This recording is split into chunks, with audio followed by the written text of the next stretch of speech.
Oh man, what are we talking about today? Sky Skipper? Ain't that Darth Vader? Darth Vader's last name? Anakin Sky Skipper? You would know, right? You're a big DV stan, right? Right? Sky Skipper? Start the fucking video.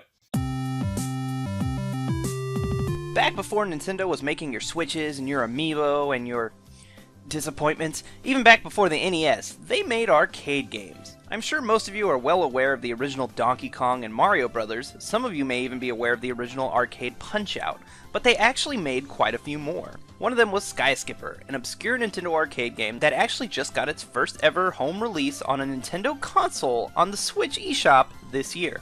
When I first started this channel, one of the goals that I set for myself was to help introduce people to Nintendo's history and their many forgotten games and IPs. Something I touched upon briefly in my Monkey Magic video. This was something I went further into in another script that I started writing but never did anything with.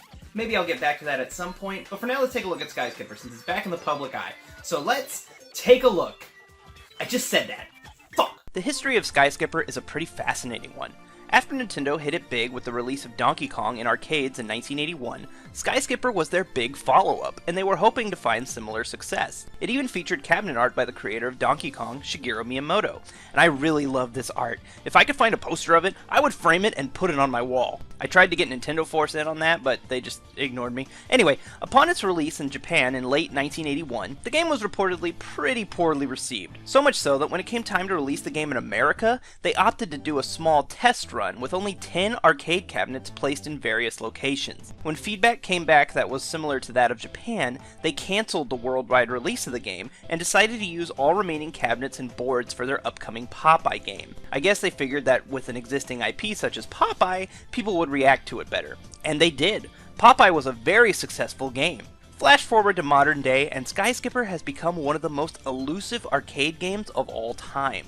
At some point, a ROM file of the game showed up online, making it playable for the first time in 30 years. On top of this, a group of 3 arcade enthusiasts, Alex Crawley, Ollie Cotton, and Whitney Roberts, decided to make it their mission to make a replica arcade cabinet of the game and restore it to its former glory. They even managed to get Nintendo of America to allow them to visit their archives and examine the last remaining original cabinet. Using this information, as well as converted Popeye boards, they were able to make a fully functioning recreation of Sky Skipper, which they tour to various conventions even today. Their whole story is super interesting and way more detailed than I can get into here, so I highly recommend checking out SkyskipperProject.com if this is something that interests you. Now that I've spent a third of the video talking about introductory stuff, let's actually finally play the game.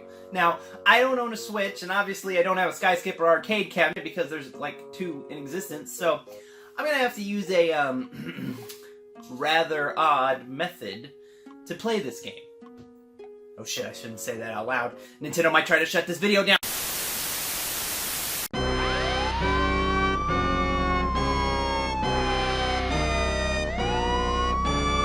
Once you get the game loaded, you're greeted to a classic arcade splash screen introducing our characters, starting with Sky Skipper himself, Mr. U? Is that his name, or is that supposed to be me? Like, starring you, Mr.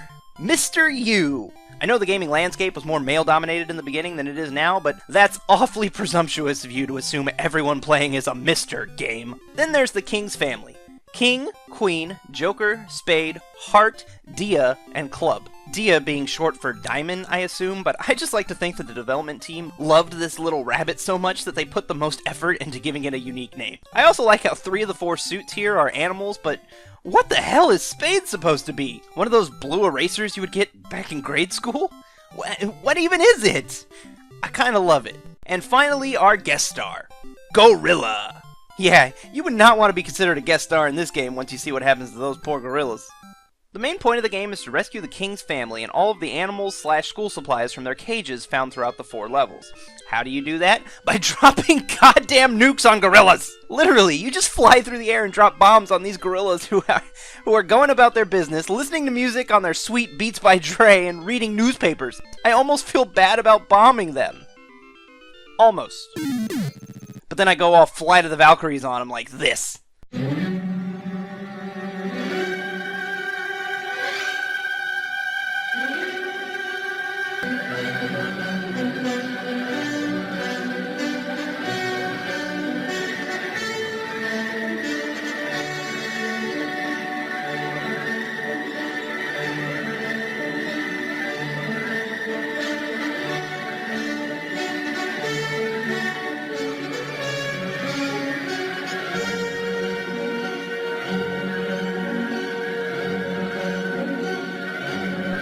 That's pretty satisfying.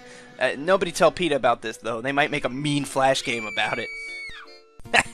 Eat shit, monkeys! Oh shit! Oh shit, I'm going down! Mayday! Mayday! That was stupid. Whoa. That is quite the death animation, I tell you. As each stage progresses, it gets trickier and trickier to save all of the people. They start to show up in tighter spaces you need to maneuver through, or worse, they put them in both tight spaces and throw a gorilla on top of them. And you can't free someone if a gorilla is where they need to escape, so you have to sort of lure them away, and it can be kind of difficult in the more cramped areas. The game definitely gets harder the further it goes. I never beat the 4th stage, I'm willing to admit that, but I'm aware that like most arcade games, it just loops the whole game again after that.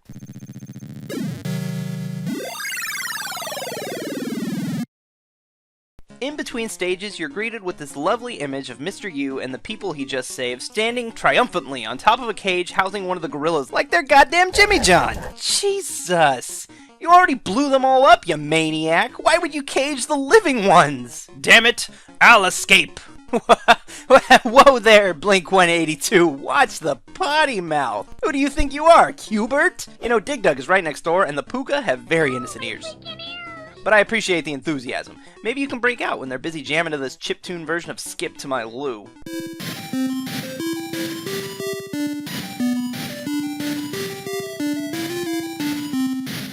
This is a really weird game. Having spent a little over an hour with this game, I can't quite figure out why it was as poorly received back then as it was. I think it's pretty fun for what it is. But I do have a bit of a theory. I have nothing to base this on. Like I said, it's just a theory. But I think it might have something to do with another game releasing earlier that same exact year.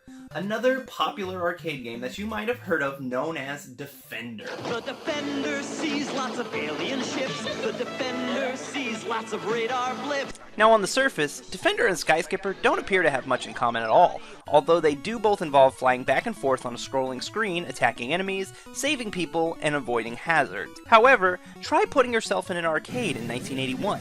Would you rather play this?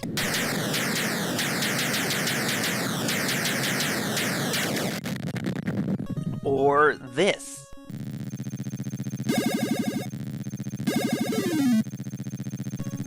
Defender, with its fast-paced action and bombast, was probably more appealing than Skyskipper's slower, more methodical gameplay.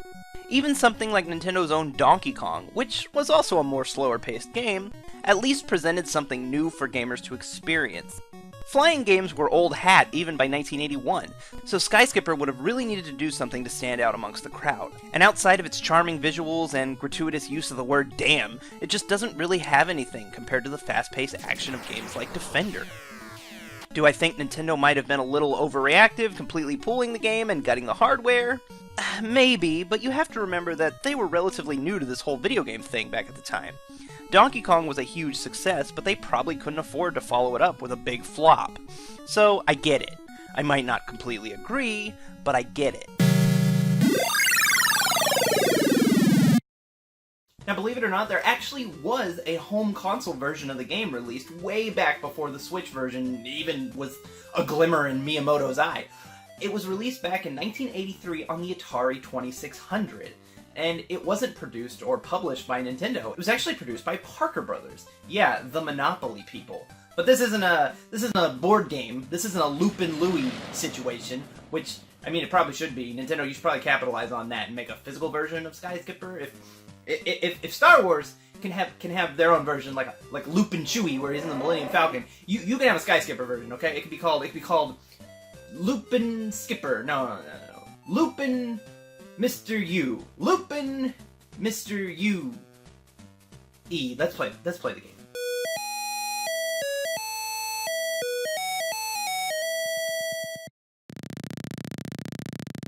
Oh. Oh boy. This sure is an Atari game. Look, I like the Atari 2600. There's some great stuff on there, but most of the games were garbage. And this is some grade A garbage. It barely even resembles the arcade game. The creatures you have to save flicker in and out of cages so fast, it's hard to even time saving them correctly. Flying is stiff, even compared to other Atari games at the time. And I mean, just look at it! Would you want to play this? No wonder Nintendo didn't try to license this game again for 35 years. Yeah.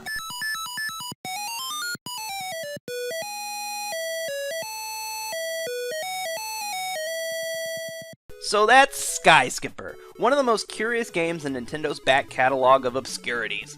I don't think it's nearly as bad as they would lead you to believe by how they reacted at the time, but like I said, I get it. I am glad they finally released it to the public in some capacity.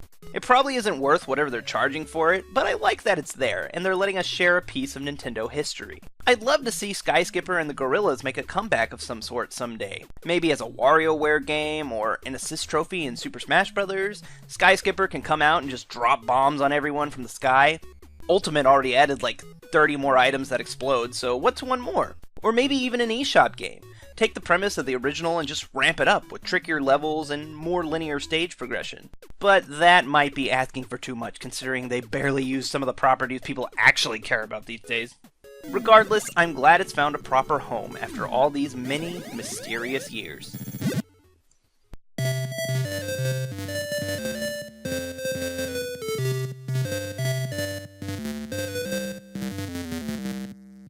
Now, Nintendo, it's time for you to get off your asses and bring back Uniracers, and Star Tropics, and Solar Striker, and Radar Scope, and Teleroboxer, and Cubivore, and Elite Beat Agents, and Stubborn Rally FX, and Doshin the Giant, and Emu Paradise, and Tokyo Crash. Hey, thanks for watching this video. If you liked it, you should go ahead and give it a like, maybe share it to some friends. That would be really helpful. Leave a comment down below, especially if you've checked out Sky Skipper. I want to know what you think of it. Check out some other videos, subscribe, all that fun stuff. See you on the next one. Bye, bye, bye, bye, bye, bye, bye, bye, bye.